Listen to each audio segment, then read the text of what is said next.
بالله من الشيطان الرجيم. بسم الله الرحمن الرحيم. الحمد لله رب العالمين وبه نستعين على أمور الدنيا والدين، والصلاة والسلام على سيدنا مولانا محمد أشرف الأنبياء والمرسلين وعلى آله وصحبه أجمعين.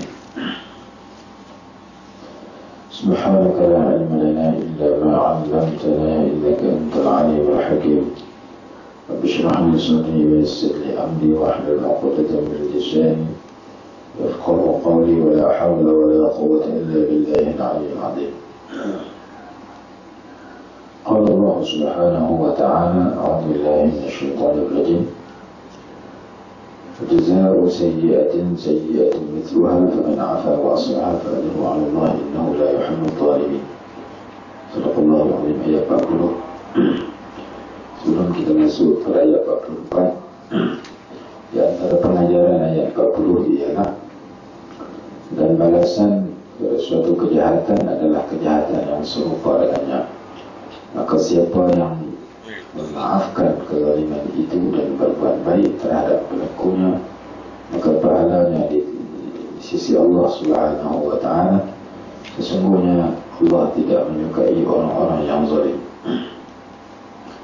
Daripada ayat ini, Imam Syafi'i rahimahullah ta'ala menjelaskan tentang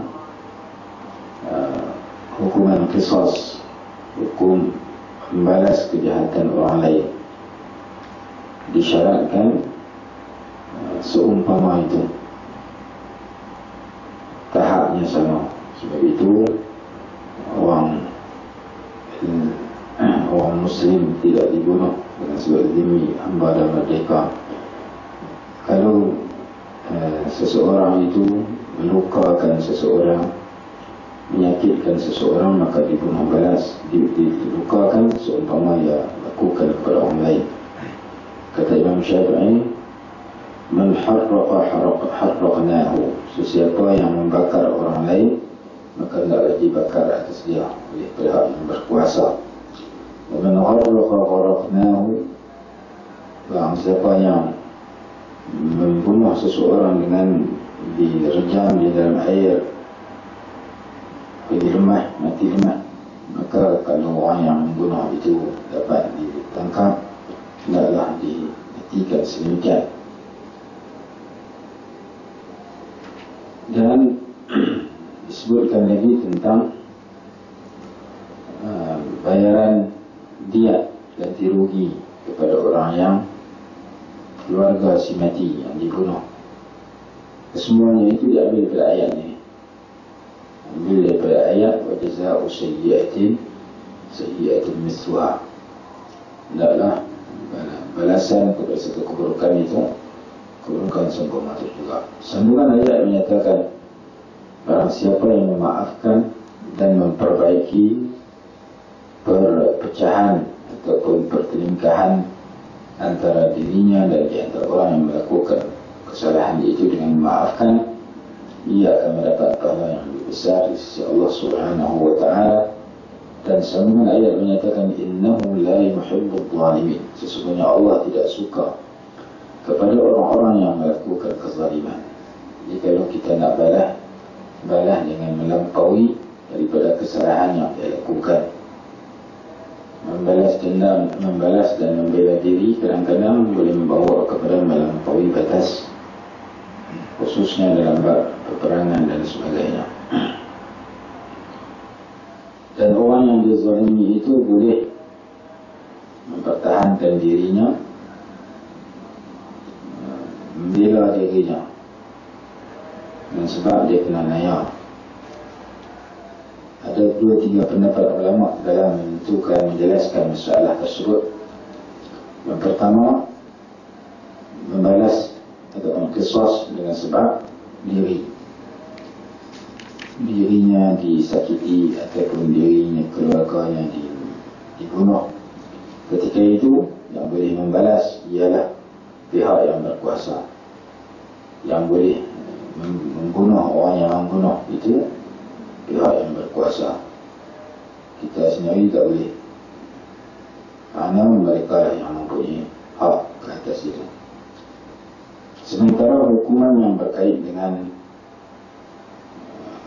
Allah Subhanahu wa Ta'ala, seperti mana melakukan hukuman had kepada orang yang berzina, memotong tangan pencuri seperti yang disebut dalam Al-Quran. Itu juga pihak yang berkuasa. Kita tak boleh orang curi harta kita potong tangan dia, semua kita boleh. Mesti orang yang berkuasa. Sementara dalam bab harta, kalau dah dilaporkan kepada pihak yang berkuasa, mereka boleh mengambil dari harta yang dirampas ataupun dicuri.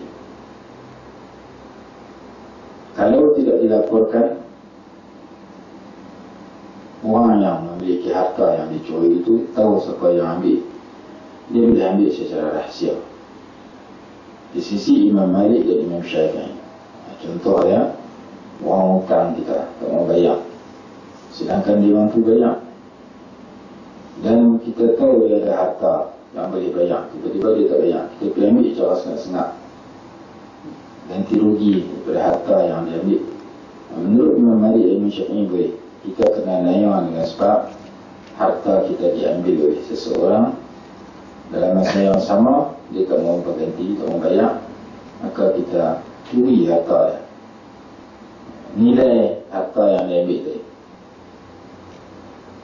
kita ambil balik secara rahsia. Dari segi sedemikian, berdasarkan kepada ayat ini, maka dibenarkan. Jadi dua tiga kesalahan yang berlaku dalam masyarakat, tengok keadaan macam mana. Walaupun kita kena nayang, tapi ada yang kita boleh laksanakan sendiri, ada yang tak boleh. Dalam bab qisas, orang yang dibunuh, dia tak dibunuh balik, melainkan dia kena buat laporan kepada pihak yang berkuasa, siapa yang akan melaksanakan hukuman setelah dibicarakan. Itu hukuman dalam bentuk qisas. Yang kedua, hukuman yang ada kaitan dengan hukum had, seperti had zina, hukuman terhadap pencuri. Yang itu juga pihak yang berkuasa. Orang main curi harta kita, main curi kereta kita kan, kita tak boleh pergi tangkap dia, ambil kerat dengan dia, tak boleh, kerana orang yang berkuasa.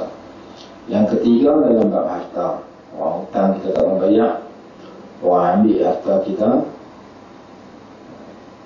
tak mau bagi balik, ketika itu kita boleh pergi sengat-sengat ambil balik. Kenapa?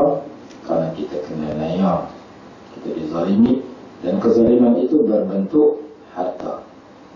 Berbentuk harta, kalau kita saman di mahkamah pun boleh dijatuhkan hukuman oleh pihak yang berkuasa. Kalau tak mau saman, boleh kita pergi sengat-sengat ambil nilai yang dia curi kita, ataupun nilai yang dia tak bayar kita. Dia hutang kita 5,000 tak bayar, dia mampu bayar tapi tak mau bayar, kita kena nayang, hutang dia tak bayar, kita pergi ambil motor dia akan 5,000, kita jual. Itu di antara penjelasan ulama berdasarkan kepada ayat yang kita baca pada pagi ini.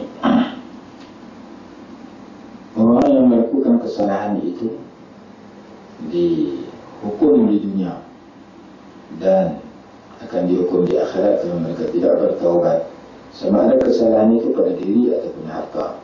Kalau di dunia, biasanya yang melaksanakan hukum itu adalah pihak yang berkuasa dengan keputusan daripada hakim.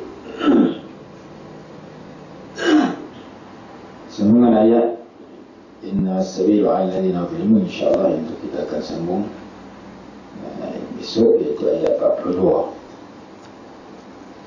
إنما السبيل على الذين يظلمون الناس ويبغون في الأرض بغير الحق أولئك لهم عذاب أليم. أعوذ بالله من الشيطان الرجيم. بسم الله الرحمن الرحيم. الحمد لله رب العالمين، والصلاة والسلام على سيدنا محمد وعلى آله وصحبه وسلم. اللهم انفعنا بما علمتنا وعلمنا ما ينفعنا وارزقنا علما ينفعنا برحمتك يا أرحم الراحمين. ربنا آتنا في الدنيا حسنة وفي الآخرة حسنة وقنا عذاب النار. وصلى الله على سيدنا محمد وعلى آله وصحبه وسلم. الحمد لله رب العالمين.